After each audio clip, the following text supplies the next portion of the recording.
Yeah, the shining golden signs. Let your inner sparking night. Fat treasure, growing bright. Yo, what's going on YouTube? This your boy Kamen Spike back again once again. Today, people, today we're here for number one Sentai King-Ohger. Number one Sentai King-Ohger? That sounds kind of dope. Number one Sentai Gozyuger, episode 33. I don't know why King-Ohger just keeps coming in my head. I don't know why. I love King-Ohger. I did the entire series. You can check that out. But number one Sentai Gozyuger, episode 33, the debut of Rio Tegasword. I think that's what it's called. Is that what it's called? Rio Tegasword? Yeah, it's Rio Tegasword. I'm looking at it now. Yeah, Rio Tegasword. This, we got our brand new, kind of out of nowhere form. I feel like we kind of rushed this, but the payoff and the mecha fight for this episode was absolutely freaking awesome.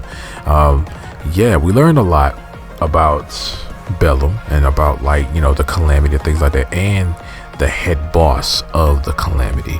And from what Mashido literally said that one Calamity warrior is a planet buster, has enough power to blow up a planet. And we see that Shining Knife has gone missing in this episode as well.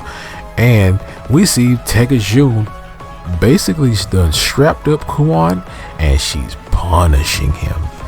But I still feel like he has something to do with something. I still feel like he has his own ulterior motives and his own plan in the end of the day, because this is Kuon that we're talking about here.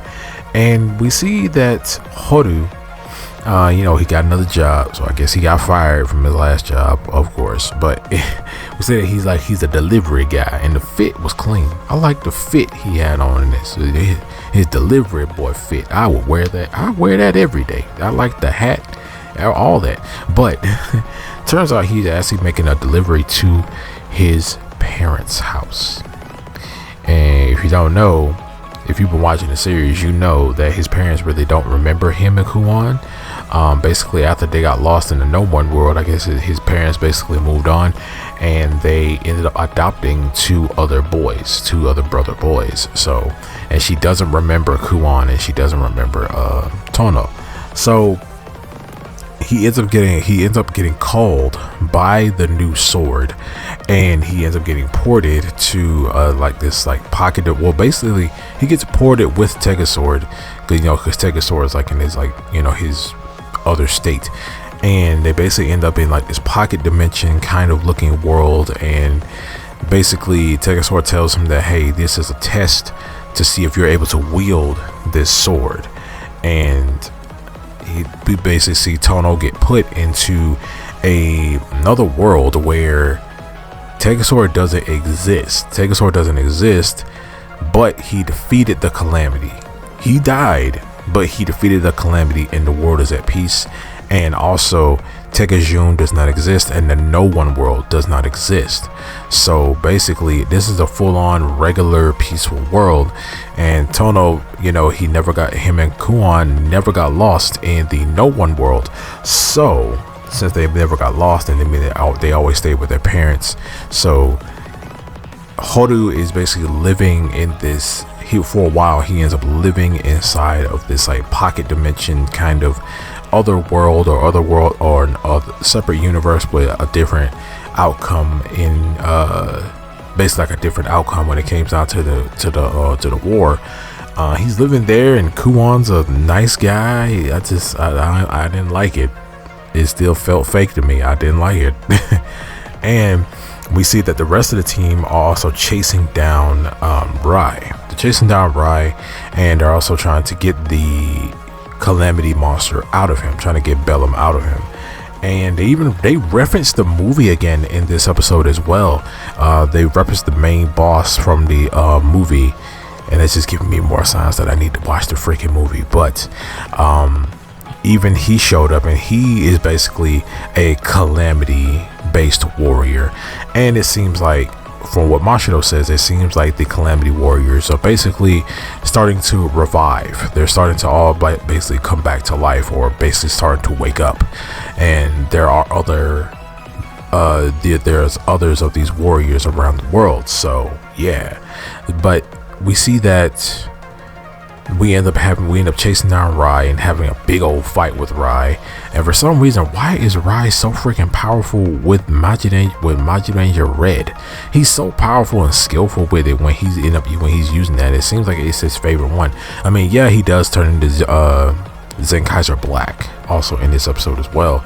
But yeah, also we see that he is able to, we had to give Rai some kind of demonic powers, but he's able to absorb souls into his Calamity Ring, and then the ring ends up evolving. It looks completely different. It turns into a freaking eyeball, a purple ring with an eyeball in it.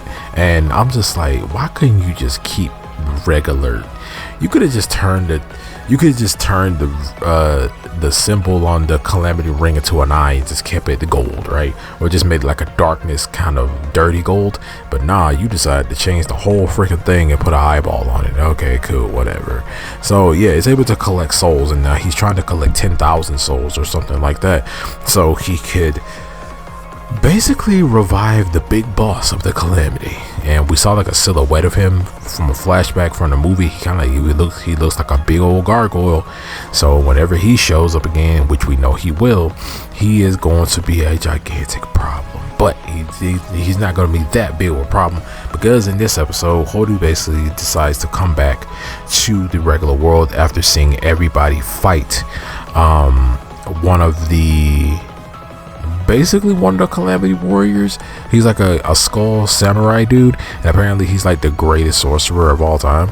But yeah, we see that Hodu he sees everything. He sees the entire fight that everyone's going through and stuff like that, and he ultimately decides to go back to the original world, other than staying in that other universe with his mom, his dad, and his brother.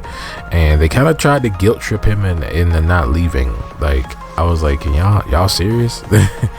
But we see that Hodu is he's not able to lift this sword alone, but he ends up talking to Tegasword and motivating Tegasword, and him and Tegasword end up pulling the sword out together. When they pull it out together, when they pull the sword out together, they're able to basically teleport over and save everybody. And he henches up into this form, and he is going to work. And we get this all the time. There's always, every time a new form shows up, every time a new weapon shows up, it's freaking busted until you meet somebody who's even more busted. But yeah, we see that he ends up defeating Ryan Bellum to a degree, but we end up seeing that Bellum just decides to grow to a giant size, and he starts basically getting ready to destroy the city. But then that's when Big Mama Tega June comes in, and she's pissed off with freaking Bellum. Something about you hurt my kid, you hurt my child, and things like that. So if anybody out there who is watching, who has kids and they're watching this, how mad would you be if someone was basically took your daughter, or took your child? But yeah, now that we have the Rio Tegasword like freak